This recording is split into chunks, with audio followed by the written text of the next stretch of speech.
Welcome to the ML India podcast, where we speak with people in India that are doing really cool things with data. Our guest today is Dr. Preethi Jyothi, who leads Computational Speech and Language Technologies Lab at IIT Bombay. Prior to joining IIT Bombay, she was a postdoc at Beckman Institute at UIUC and is an authority on accent and speech processing systems. We had a great conversation spanning her experience at IIT Bombay and how she manages intricacies of ML research methodology. Professor, do you want to maybe talk a little bit about, at least give a brief introduction about yourself and how you got into speech, and then what are some of the really interesting questions or problems that you're dealing with in speech today? Sure. I'm an assistant professor in the Department of Computer Science at IIT Bombay. So I joined here in September 2016, so it's going to be 4 years. Before that, I did my PhD at Ohio State, and then I did a postdoc fellowship at the Beckman Institute, which is in UIUC. My research interests are predominantly in speech, and now increasingly, I'm also working on text and also a little bit of video analysis. So about how I got involved in speech. So I think, this kind of dates back to my early undergrad days, where I always found AI very fascinating, but it was mostly kind of from popular literature. I don't think I really understood what went into AI at that point. And it was when I went into grad school that I really started appreciating machine learning and AI and kind of the technical depth in that field. And when I went to grad school, working on speech was very attractive also because of my advisor, so Eric Foss-Lelucier. I think you might also concur that many a time when you do a PhD, it's the advisor that one chooses, right, rather than the very specific area of specialization. So in my case, I ended up working on speech, and it turned out to be a very kind of exciting journey. So I'm very glad for that. Regarding problems that I am currently interested in and I find interesting. So right from my postdoc, I was focusing quite a bit on speech models, building speech technologies for low resource settings, meaning these are scenarios where we don't have access to lots of label data for speech. And so here, when I say speech, I'm mainly referring to speech recognition. So this has sustained as a problem of interest, right? And I'm very interested in how does one adapt these very large pre-trained models, speech models, to specific target families like accented speech, dialectal speech. So going the route of collecting vast amounts of the target speech that you're interested in, and then fine-tuning these pre-trained models seems somewhat unsatisfying. So I'm very interested in kind of effective methods of transfer learning when you start from these large pre-trained models and then you want to adapt it to very specific target settings. And another interest which started after I moved to India was building computational models for code-switched speech and text. And this is really a very interesting problem. And there are lots of sources of noise. So it's not just that so code switch speech and text is when, if you're speaking in Hindi to your friends, you're not speaking in Shuddh Hindi. You're going in and out of, say, Hindi and English. And there are many other candidates, like languages which people mix when they do other theory. And this is very prominent in India, which is because the multilingual society. And this poses lots of interesting technical challenges for computational models, because it's not easy especially in code switch speech, it's not very easy for models to pick up when you have actually transitioned from one language into another. And when we look at computational models for code switch text, which currently actually is the main way in which youngsters communicate, right? So when you're writing on social media, when you're posting on social media, you use code mixed text. Your text is typically not monolingual.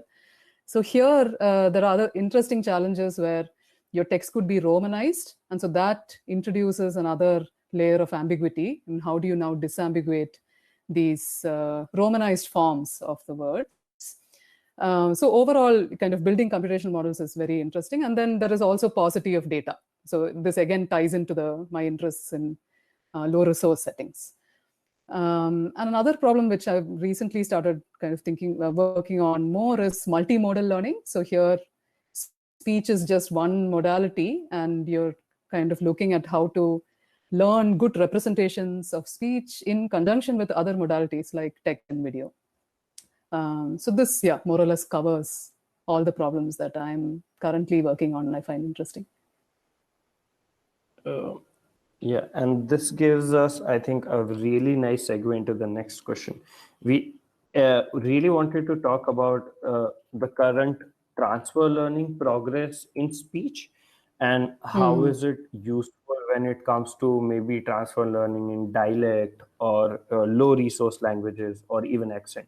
Is it going the very NLP, Bert, transformer way, or is speech different that way?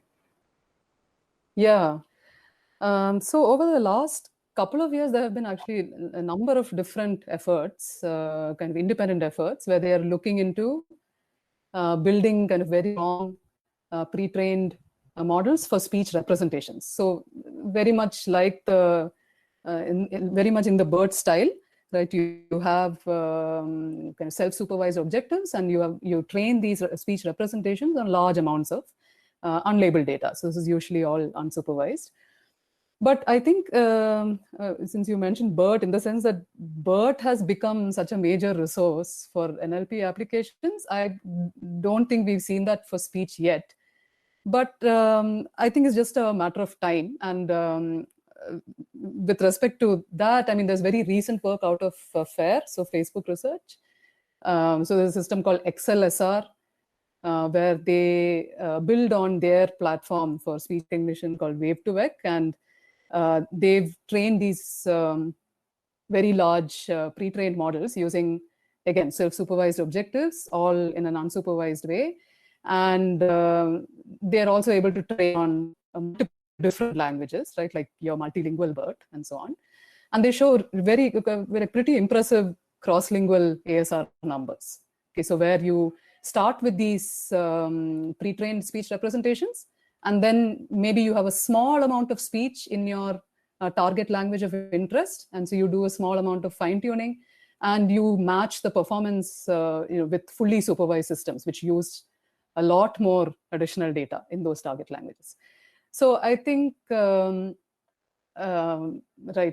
is kind of just building up. It's lagging a little behind Bert, but I think we're going to get there soon. But I also should add a caveat. I think the limits of how well it will work for speech hasn't been explored enough, and so this is a very interesting and exciting open area. So especially for like morphologically rich languages, like many of our Indian languages, it's not very clear how well the transfer learning will scale across different dialects and across different Indian languages, which have very different characteristics. So that's something which remains to be seen. I mean, how well it will transfer. But I think the upshot is that we are already kind of seeing systems which are coming out, which are showing very impressive numbers, and I'm sure we'll see more of this in the coming years.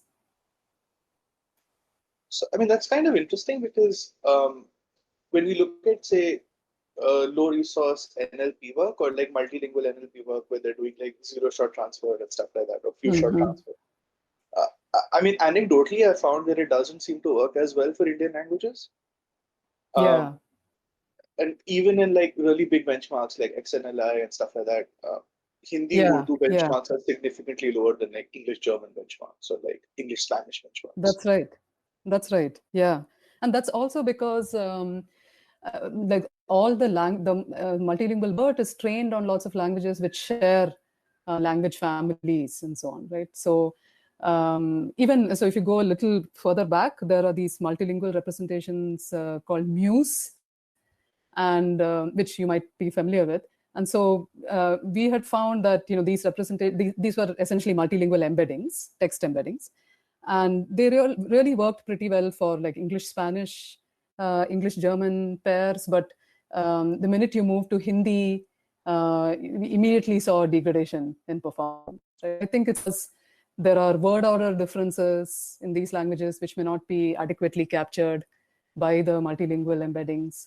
And also, once you move to other languages in South India, like Telugu and Tamil and Malayalam, which are very morphologically rich, there are additional challenges, right? So I think, yeah, there are lots of interesting open questions here. And with respect to this, we recently saw a paper where they talk about the effectiveness of multilingual Bert. And it was very interesting. The observation, the insight was that it's not really maybe the number of languages that's important. It's the subword, the effective vocabulary size using subwords that is more important, which I thought was interesting. Yeah. Oh, I was under the impression that Bert didn't look at subwords. Multilingual Bert at least didn't look at subwords. It does, yeah. So it uses subword vocabularies. Yeah. Yeah. I see. Interesting. So, Professor, is there a particular paper, I guess, so we can get maybe more into technical depth or something? Is there any particular paper which you would want to talk about in detail? Any paper of yours which you would like to talk about? Okay. So, I mean, it doesn't even necessarily have actually, to be your paper, but like any paper that you find really paper. interesting that you want to talk about. Yeah, so I actually didn't think of a specific paper because there's so many papers that are interesting. So let's see. So maybe I'll talk about this line of work which we started during my postdoc, which and maybe it's interesting, like the genesis of the idea and how it evolved. So during my postdoc, we had this. It actually started as just as a kind of almost a toy concept, right? So we are always interested in the low resource setting. So you don't have labeled speech, right? So you don't have transcriptions for lots of speech utterances in different languages. Then we had this somewhat unconventional, maybe even crazy idea that what if we play these speech utterances, okay, from say language X to people who don't know language X at all. Okay, so this is, you set up like a crowdsourcing task. So you play these speech utterances to people and then just ask them to transcribe it using English. I mean, English turned out it's a bad language as a language of transcription because there's no systematic behavior between the spelling and the sounds, right, in English. But unfortunately, English is the language which most of the crowd workers are familiar with. So the task we had pitched was you can listen to these speech utterances and just write down what you think you heard. Okay, so try to be as faithful as possible to what you think you heard. Don't make it necessarily be valid English words, because then you might deviate from what you think you heard. It can be nonsense syllables. So just write down what you think you heard. And so now, of course, there'll be a lot of noise, but what we were interested in seeing was if we incorporate some amount of redundancy. So we say we play Czech, okay, to like 5 of us who have no idea about Czech. And then we all do this exercise of writing down so we refer to these as mismatched transcriptions. So you write down these mismatched transcriptions and then see whether there are any patterns at all that we can infer from these collective set of mismatched transcriptions. So here we would use a small amount of label data for a particular target language. So let's say it's Hindi. Let's say it's Bhojpuri. So it's a dialect for which we don't have a lot of labeled speech. So you take a particular dialect, we have a small amount of Bhojpuri label data. So this is true labels, right? So we know exactly what the transcriptions were. And then from those transcriptions, we can derive phoneme sequences. So these are sound units, phonemes. And now you will do this exercise of deriving these mismatched transcriptions, and you'll see whether there are any systematic patterns. Okay, so maybe right, if you're native Indian speaker, native speakers of Indian languages, and you're listening to Czech, maybe there are some systematic errors that you will make, and we are interested in those systematic errors, so that for the test data we can recover the original phone sequence just from using the mismatched transcriptions. So this was almost like a thought experiment at the time when we started, and then we got more and more interest in the problem and actually started to see that we could extract something useful from these mismatched transcriptions, right? And then so actually, although it started during my first year of my postdoc as a thought experiment, I ended up spending a large part of my postdoc entirely working on this problem. And we also had a JHU Fred Jelinek workshop. So if you're familiar with, so JHU runs the speech and language workshops every year, starting from 1997, which is this very nice setup where every summer there'll be 2 or 3 teams who each are working on one specific problem, and the team comprises of like one team leader and then some senior faculty and other researchers from industry labs and a bunch of students. And the students includes PhD students, master students, and even undergrads, right? And then everyone sits together for 1 month, 1.5 months, works on just that problem, and then at the end you have a presentation, and usually papers come out of these workshops. And this is it's a really fun experience for everyone involved, because nowadays, I mean, we don't get the luxury of focusing entirely on one problem, right? So this was, so we actually pitched a proposal based on this mismatched transcriptions, which got accepted. And so we spent one summer in Seattle at the University of Washington on this particular problem, right? So this was very interesting. So it was not a specific paper per se, but I thought it will be interesting to mention this experience in that, sometimes you will start with these problems or thoughts which just seem like, they're just toy ideas. But once you flesh them out, there actually could be very deep insights you can make about that particular problem.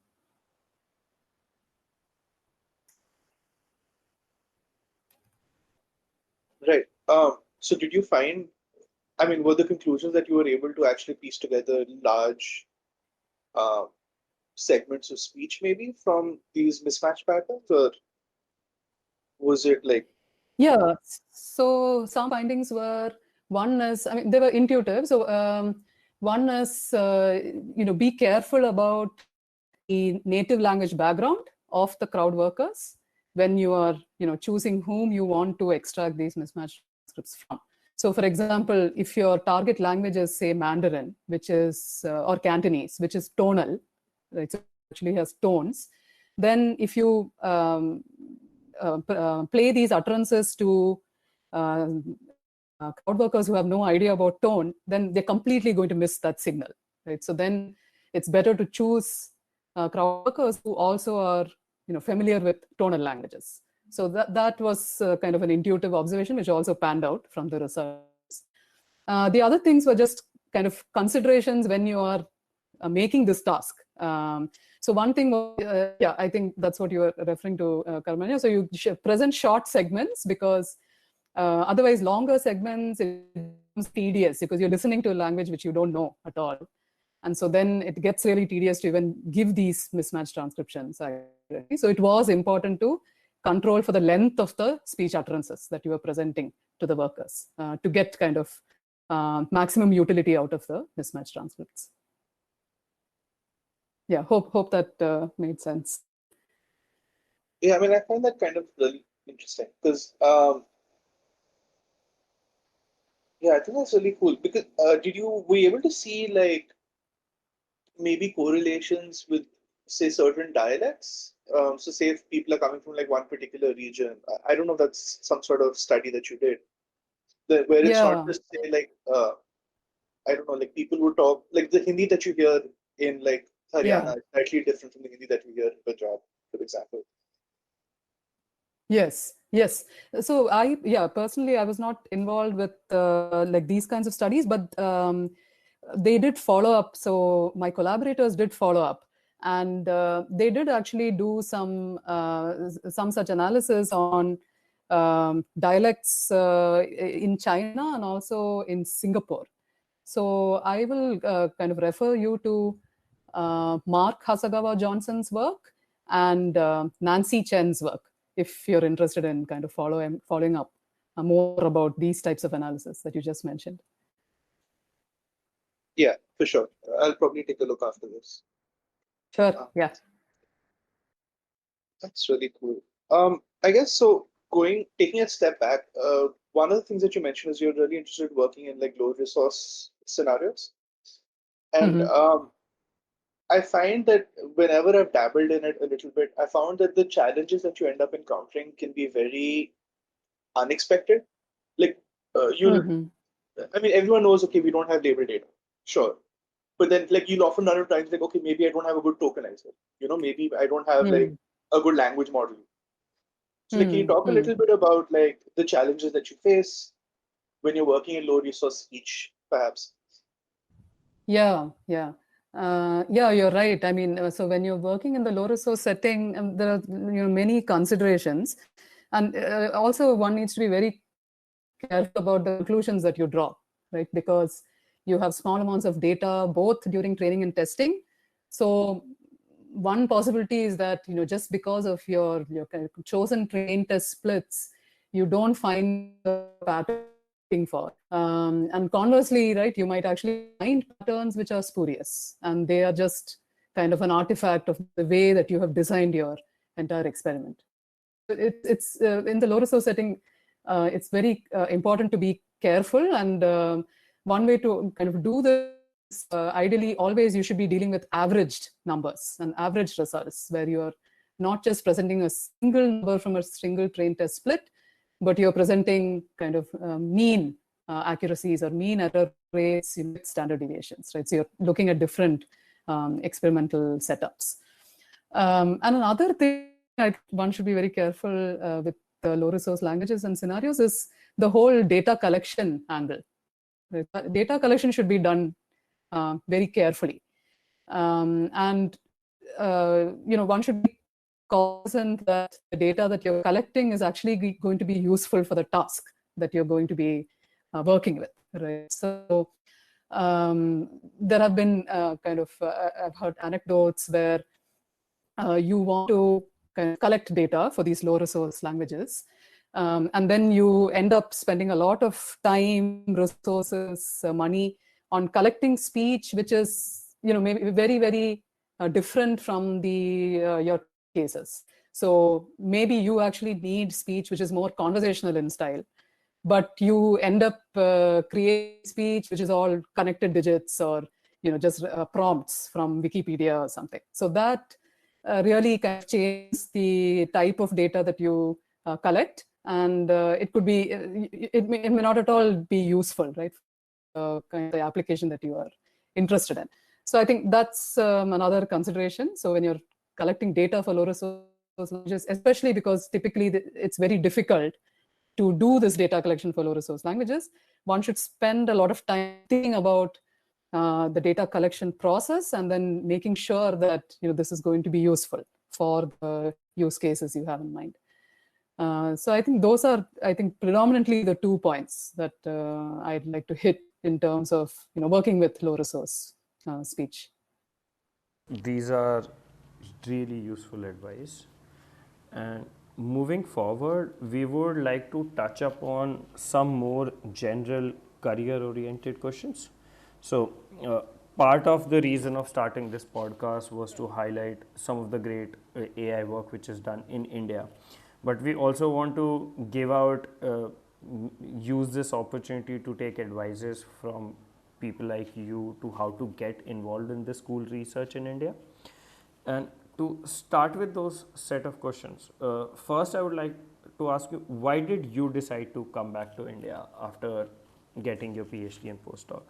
Was there any specific reason why you chose India for the further career rather than US or some other country? Yeah, so coming back to India was a very conscious decision, and this was part of the plan, both for me and my husband. So I wanted to, I think, like many other researchers who've returned to India, I wanted to meaningfully contribute to the research ecosystem in India. And also, I mean, given how ML has taken off, right, and it's so big now, there's a really big need for a lot of people in the field and people who can train a generation of speech and language researchers in India. And why I stress on in India is because there are challenges which are specific to the Indian setting. So we need more people who are kind of invested in these problems. So we already touched upon these things, like just the enormous diversity in dialects, the diversity in accents, the morphological richness in different Indian languages. These are all very important challenges to tackle for India, and not necessarily a part of mainstream research, right? It's very, we also just talked about, say, multilingual Bert and so on, not necessarily transferring well to Indian languages, because mainstream techniques needn't necessarily kind of work out of the box for Indian languages or Indian dialects. So it's important and useful to have invested researchers who are very keen on kind of making progress on these challenges which are specific to the Indian setting. And that was very exciting for me to think about, and another reason why I also chose academia. So then I'll have that kind of freedom to choose the problems that I'd like to work on. Yeah, that was mainly the decision, motivator to come back to India. Okay, I know this is slightly unplanned, but could you, since you're fairly new as a professor, you've been here for, I think you've been a professor about 4 years, you mentioned, right? That's right. Yeah. So, could you talk a little bit about what it's like being someone who's very new or a very new professor in India? Like, what are some good things about it? What are some negatives about it? Sure. Yeah. So it's actually it's really nice to be a young person. So let me speak from being a faculty in IIT Bombay, and I'm sure it generalizes quite a bit to the other institutes in India as well. So at least in our department, it's a very open environment. There's a lot of kind of organic collaborations between faculty members, and coming back, I didn't really feel like there was a huge difference in the research environment. Of course, there were other things, like I was a postdoc there, so life was certainly less packed and swamped with meetings and so on. So there were those kinds of shifts in the one's schedule and so on. But otherwise, in terms of the kind of interactions with colleagues, it was all, there was not really a very big difference. And I think being in so IIT Bombay, of course, there are the main, I think the biggest highlight of my stint in academia so far has been the students, right? So just having the opportunity to interact with students who are just so enthusiastic and really, really determined, and full of questions. I mean, this is really what kind of keeps me going, and it has been the most rewarding part of being a faculty member so far. And I'm sure many young faculty members across India will echo this sentiment.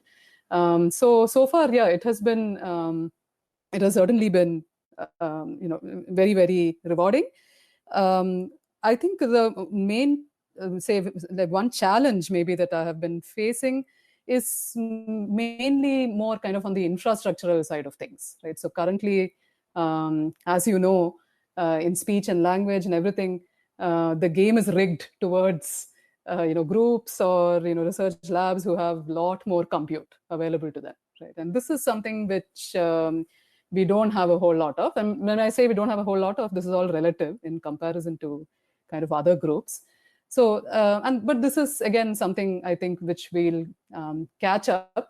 And this is, and there are already kind of lots of efforts in building institute-wide clusters which the students can use and so on, which actually got delayed because of the pandemic. So that only from this infrastructural standpoint, I think there was a difference, but otherwise, it has really been very pleasant. Right. I mean, I know what you mean when you say compute. Um, I remember when Hitkul and I were putting together the lab for our lab at IIIT. Hmm. We were very happy because we were able to get like I think 6 or 7 GPUs in like Yeah. one machine, right? Yeah. And we were like ecstatic. And then I remember very recently I've been talking to a few people at NYU, and I'm just like, yeah, so does the lab Yeah. have compute? How does it work? And they're like, no, we just use like one of the university's clusters. And then you look at the university cluster, it's got like 100 Yeah. V100s, and you're like, huh, like it's interesting. Yeah. Exactly. Exactly. Yeah. Yeah. Yeah. So yeah. So we are, we have. So I have like 4, 1080 or 2080, TIs, and then there are university clusters with hundreds of P100s and V100s, and you're like, I'm just want to give up. Yeah. Yeah. Yeah. Yeah. I guess a related question, well, not very related, but something I'm curious about. So IIT Bombay has like this pedigree of being like a hotbed for NLP and speech research, right? Like Mhm. at least from India, like Pushpak Bhattacharya, really famous name, Yes. and Yes. I think he influenced a lot of people to get into low resource NLP. Did you find it like intimidating at all Absolutely. to come into like IIT Bombay and like? No, not at all. And I think that, I mean, a lot of the credit goes to faculty members like Pushpak and Sunita and Soman and Ganesh. Everyone was very welcoming, right? So they never created any this kind of environment of intimidation at all. So it was, from the get-go that you're a colleague and we're having discussions and so on. So it never there was no intimidation at all. So which is great, and I think that's exactly how things should be. And maybe 20 years down the line, I hope right, that'll be the same experience for um, young researchers coming into our department and dealing with me and others. For sure. I mean, that's awesome. I think Yeah, that's really yeah, cool. yeah. Extending on that, so, and this is like a two-part question. So let's say, and this more deals with people who want to work with you or maybe in IIT Bombay in general. So the first part is more specific to you, like when you are looking for students, either RAs or PhDs, what are the skill sets, or I should say the pointers which you are looking for in a student to select them? And second one is maybe more general IIT Bombay, that if you want to get into maybe let's say PhD in IIT Bombay, what are the way routes? So the typical gate route is there, but are there any other forms of selection in IIT Bombay? Mm-hmm, Yeah. mm-hmm. Yeah. So for RAships and PhD positions, so we have, this is part of our admission process. So we have a written test and then we have interviews. So the interviews are kind of our first introduction to the student, right? So that's one data point if you're part of the interview committee.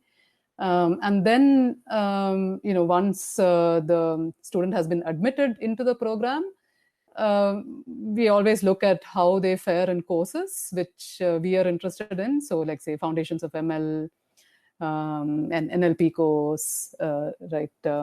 And then, there are also these seminar courses which students can take. And those are very important because there we have a lot of one-on-one interactions. And so then that will, give me the opportunity to see how the student thinks, what are the students' strengths, right? And so that is kind of how I converge on choosing a student. But more broadly, I think even before gaining admission into the program, to be successful, I think in applied ML, one needs to have both math skills and coding skills. And as I'm sure you also will agree that a lot of the progress you make on these applied ML problems turn out to become engineering related issues, right? And so then the idea is one thing. I mean, coming up with an idea. And that's, I don't want to say that's the easy part, but that's actually not a significant part of, a project becoming successful. Then there is the follow-up, which is to actually implement it. And now in the deep learning era, there is a lot of kind of engineering know-how to know how to make these systems work and so on, which also is something which comes with time and with repeated exposure, and you get better at it. But it certainly helps to be fairly proficient in coding. So I think for students who are keen on applied ML, I would say build on your foundation. So along with courses that you are taking in your home universities, augment it with online courses, which are plentiful, and like really high quality online courses are available, right, in various ML topics. So I would say take them so that you're building on your foundation, but at the same time also sharpen your coding skills.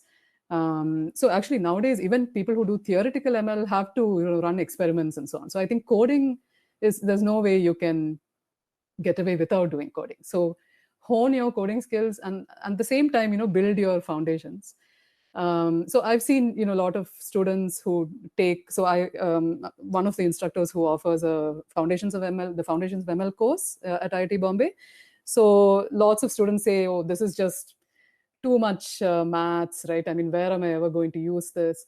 But I think having that foundation helps you think in a more principled way about the problems that you're trying to solve. And even, I mean, having those foundations will help you design good experiments. So the space of experiments is very, very large, right? So you can just do a random walk in that space and then not be very successful at the end of it. So how to navigate that space is what the foundations help with, right? So if you have a better intuition, a mathematical intuition about the models that you're using for a particular problem, that will also help you design better experiments. So I always kind of push students to, even though there might be some inertia to really understand the foundations, I think it is very important, especially when you want to do kind of a postgraduate degree.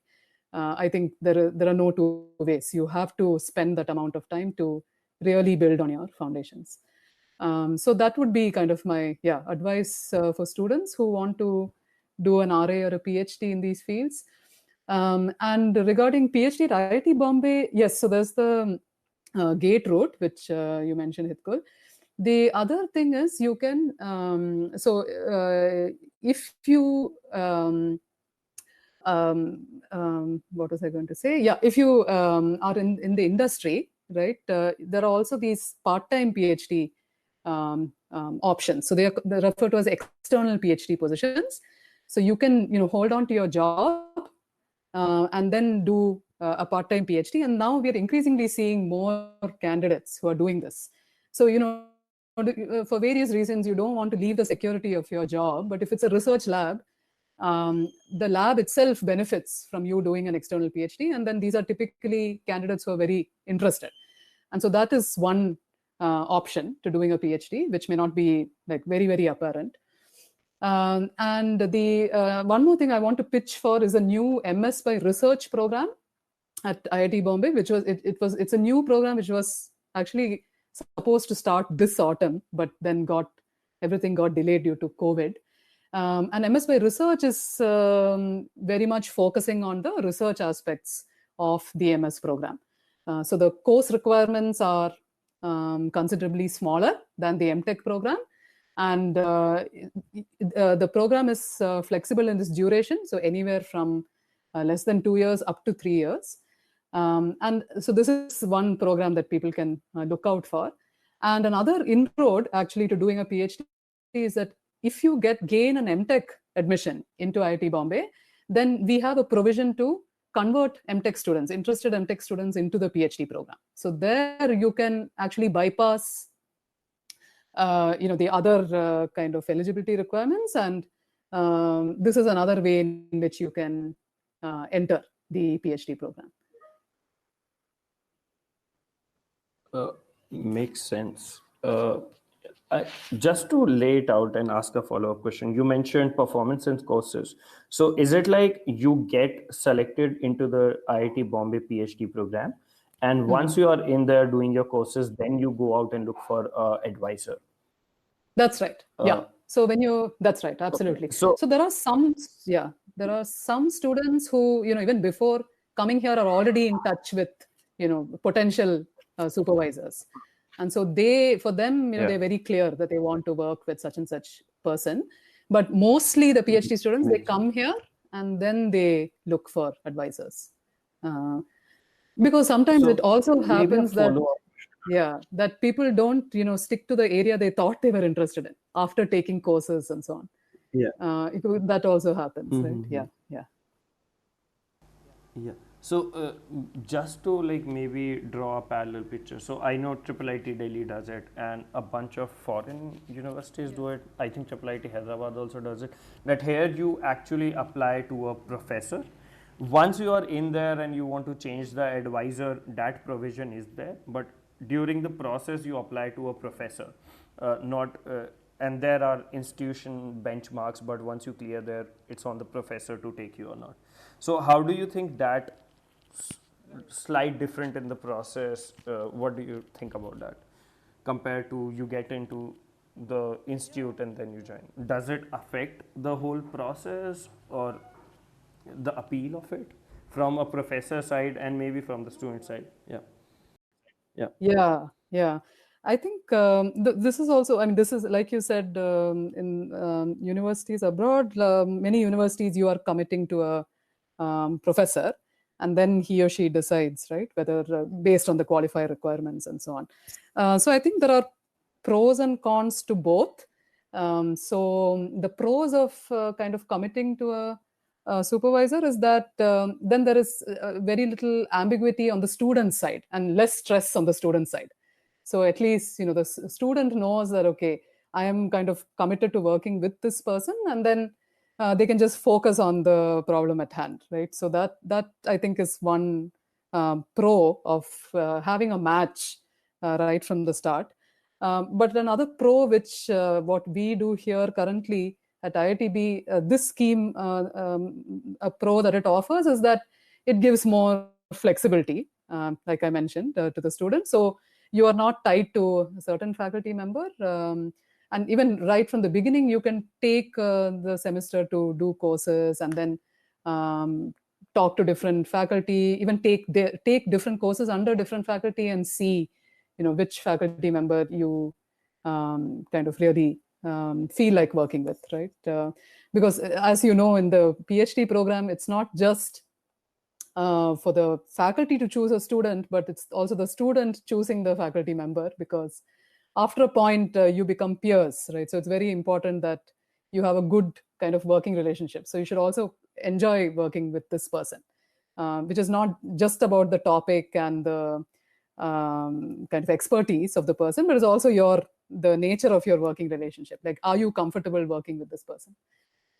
So I think not tying a student to a faculty gives you that flexibility, so you get a little more time to figure those things out. But actually, it's not clear in my mind. There are cons also with this current scheme, where you'll have students who are not specifically, who are just kind of trailing along, and they're not able to find faculty members who can vouch for them, right? And then it becomes very stressful for the students. So that is certainly a con. So we are constantly trying to refine the admission process, and so I don't think I have a strong preference for one over the other.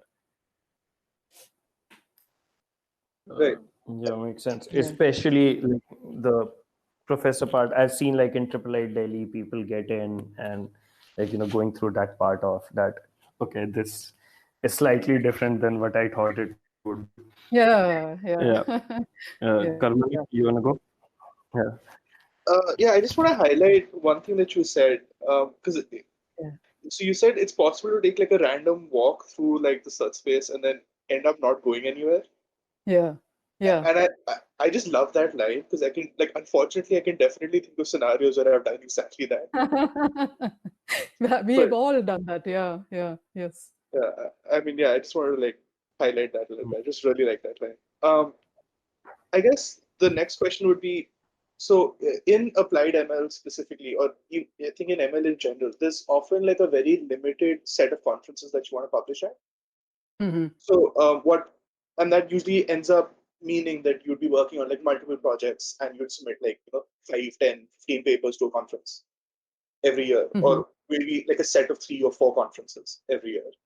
Right. Right. How do you maybe manage your time? Do you want to talk a little bit about how do you manage multiple projects? How do you pick projects and say, okay, these are the ones, this is the set of problems I want to be focusing on for this year, etc.? Yeah.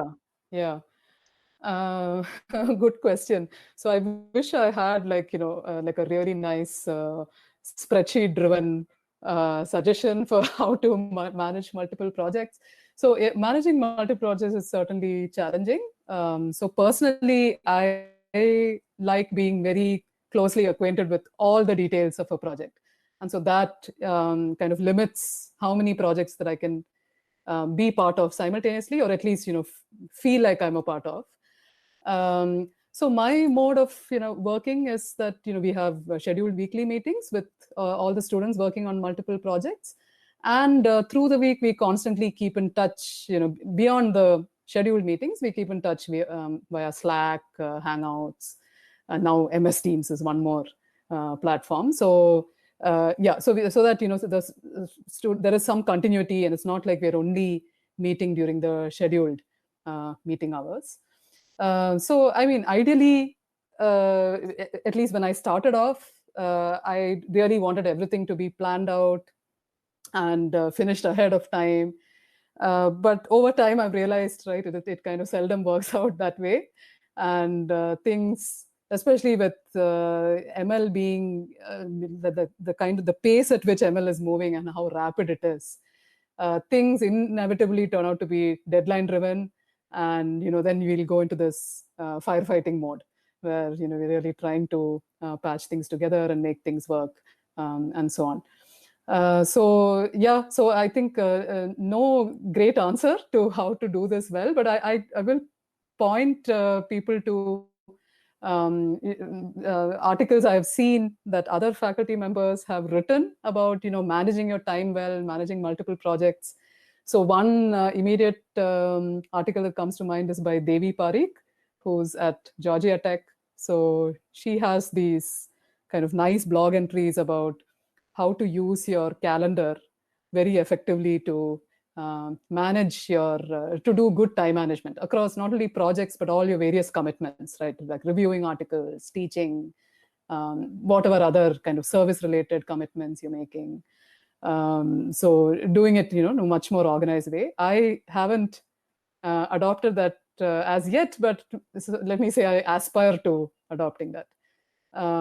But currently it's like we the students we all kind of meet regularly enough that we all feel committed towards working towards our specific projects, and so far that has kind of worked out. But I think planning, having some kind of prior planning certainly is a good idea, though I have not really started doing that yet.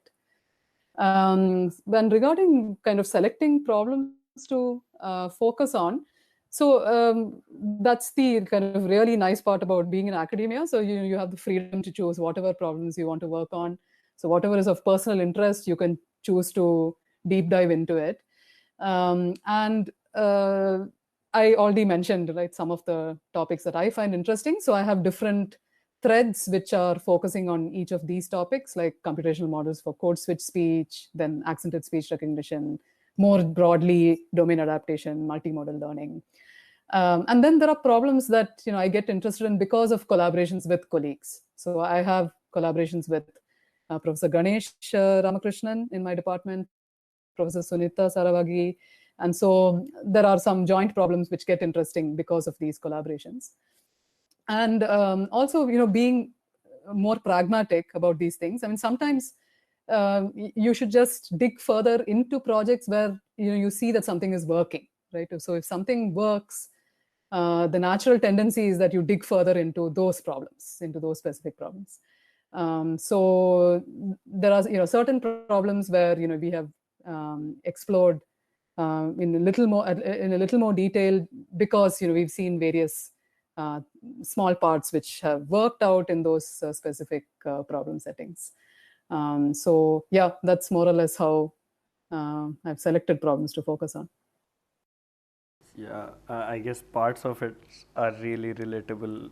I remember talking to Karmana, we usually talk about, 15 days before the deadline, the paper should be ready and should be sent for final review.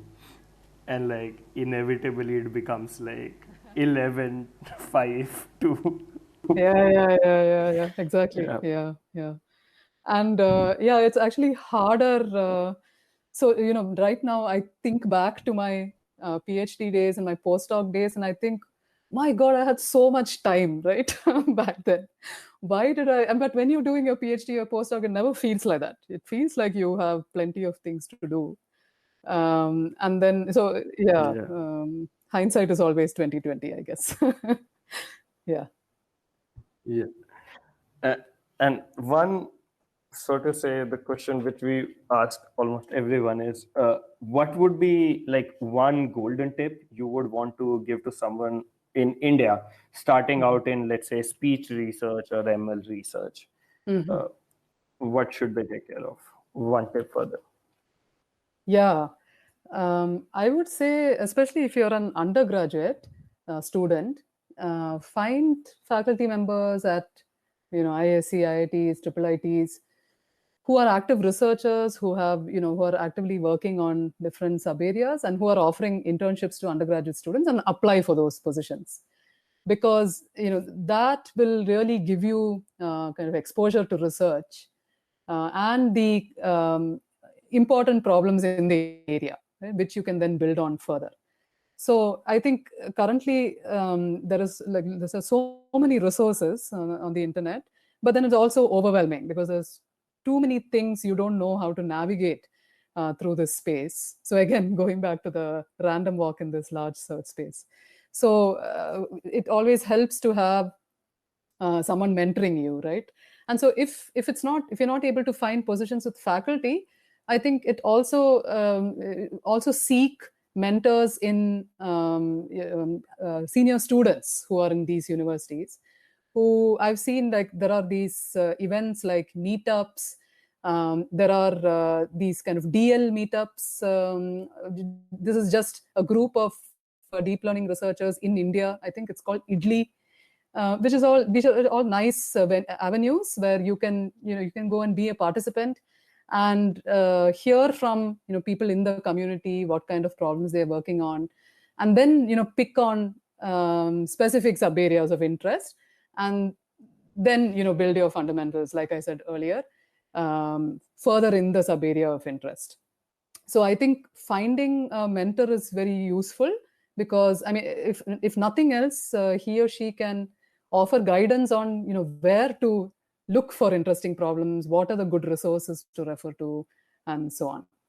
And otherwise, the golden tip is all the usual stuff, like build your fundamentals, work hard, improve your coding skills, especially if you're interested in speech or any other applied ML field.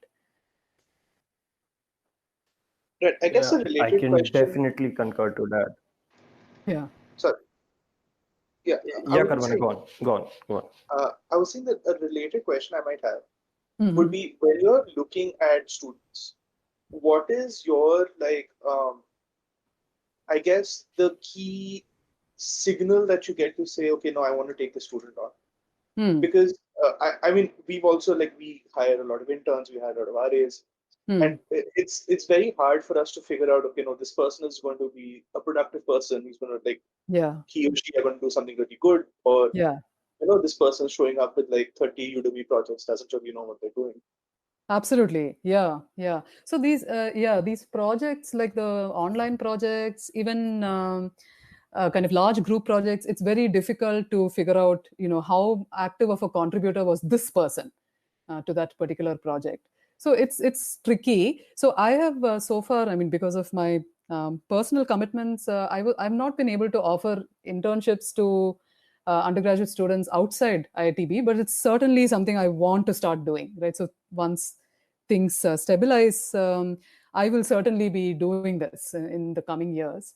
And I've seen, one thing which I've seen some other faculty do, which I don't remember who it is, so I can give the appropriate credit, but they actually give a small problem to the candidates who are interested in joining your group. So it's not like a math problem or something. It's an open-ended problem just to see how they think about the specific problem. And then that gives you one more kind of data point to make your decision, right? So that'll setting, and what would be good problems, maybe let's talk in 5-6 years, and maybe I'll have more insights then after I've gone through this process. But I think some problem which allows them to think about some algorithm, see whether they're able to kind of logically think about the various steps involved in the problem, right? Not really solve the problem or even offer anything close to a solution, but just the way they think about the problem. I think that could be a very useful data point more than anything else in the resume. And of course, I mean, some students who are lucky enough to already have worked in some other labs, they can also offer reco letters, right? Like short reco letters from their mentors. And that is very, very useful. So if you actually have some other faculty saying, yes, I mean, this student is capable, then that is highly valued. But I'm assuming that is not something which you can easily get. And so I think this could be a useful way to figure out who are the kind of suitable candidates for your project. Yeah, that's definitely what we have been doing for last 2 years. So every time we just give out a hiring task, with like a small problem, and we'll see how people come up with that, and then go on to interviews. Yeah. And so maybe I'll turn it around and ask you. Mostly the best side. Yeah. So has that been useful? What has been your experience with that? Yes, that is probably becomes the first set of filtration point for us. And then interview is the final call, but that really helps. And we always ask people that don't only give us the final solution. So we ask them for like a Jupyter notebook and put in things you did, why you did something. Let the things which failed in there be in there. So we can just go through like what was your thinking process during the problem, and that really helps you narrow down applications. Exactly. Yeah, great. Great to hear that. Yeah. I mean, if nothing else, and I would also like. Sorry, go ahead. Yeah, Karmani, go. No, go on. I was just saying that if nothing else, it filters out the people who can't code. That's true. Yeah. Okay. And I would like to add to the previous question we asked of like the golden tip question. The internship part you said, I guess I'm like a great example of that. So after my last semester of my undergrad, I went to IIT Delhi for an internship. And I was not even actively looking for, I got referred from someone, and I chose to go there before I start the job. And that is where the whole let's get into PhD and stuff developed. But there you go.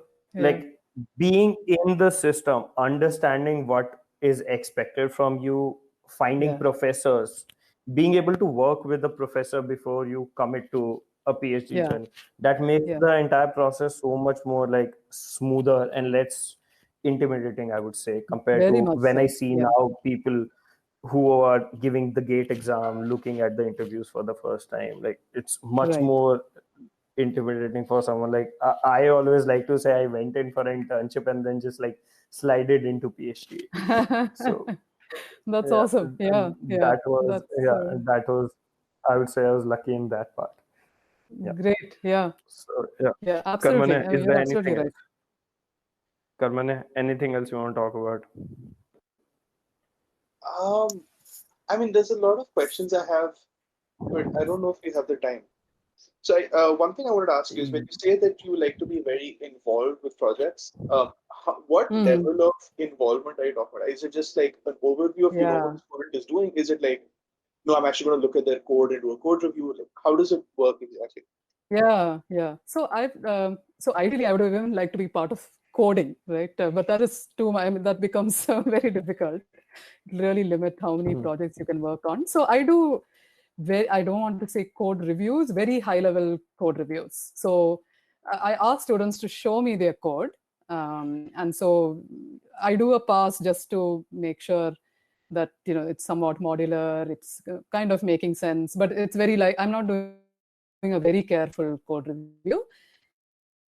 So I do, mostly, students are working in pairs. So one student can do the code review for the other student. So that's usually how we try to work around the code review parts. But otherwise, I meant like, even though, because of my time constraints, ideally I would like to be coding. I'm not able to, but in the least, right, I try to get very acquainted with all the kind of experimental details.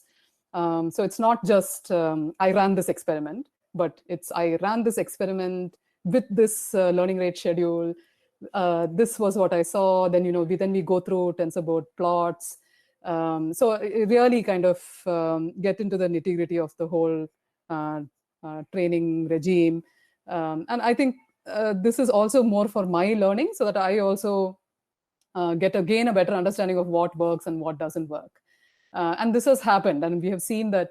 So insights that we derive from project A becomes very useful for project C, right? I mean, just based on it could be completely different problem statements, but again, here, since DL has democratized everything, and you can use similar models for different applications, like insights you have derived here could be very useful, and then that saves the student a lot of time, right? And so but that I can only do when I am very, very acquainted with all the details, the experimental details.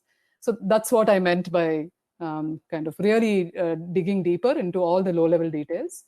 But yeah, hopefully, again, I said, like, when things stabilize, one more thing that I would like to do is to do more coding myself. Hopefully, yeah, that's not a pipe dream, and it will be realized. Right. And have you found like tooling that makes this easier? I mean, I know with the teams that I work with, I've tried very hard to get people to start using like TensorBoard, weights and biases, stuff like that, to try and make it easier to collate all of this experimental information.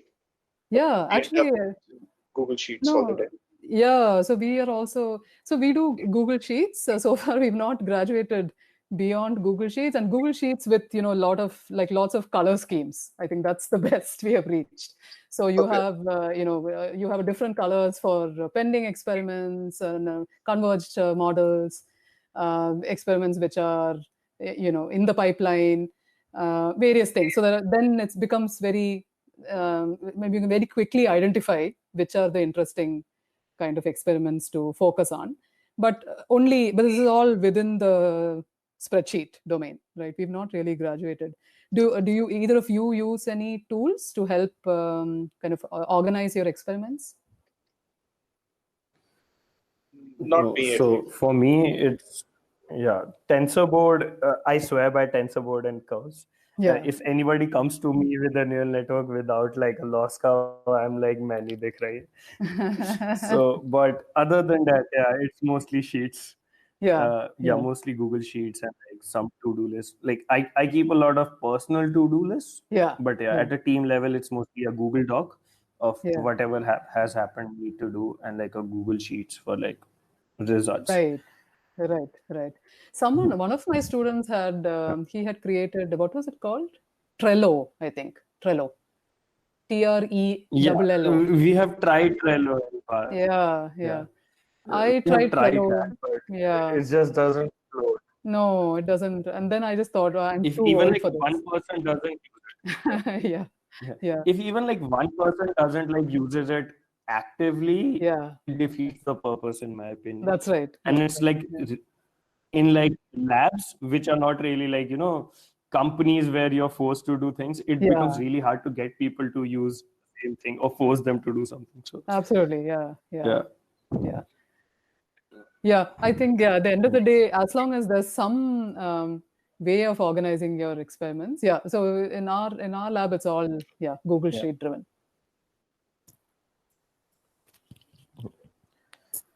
Okay, I think that's about it in terms of the podcast. Great. Thank you, Professor. Sure. It was really nice. Really nice chatting with both of you. Great fun. Thank you for listening to the ML India podcast. Your hosts were Hitkul and Karmanya.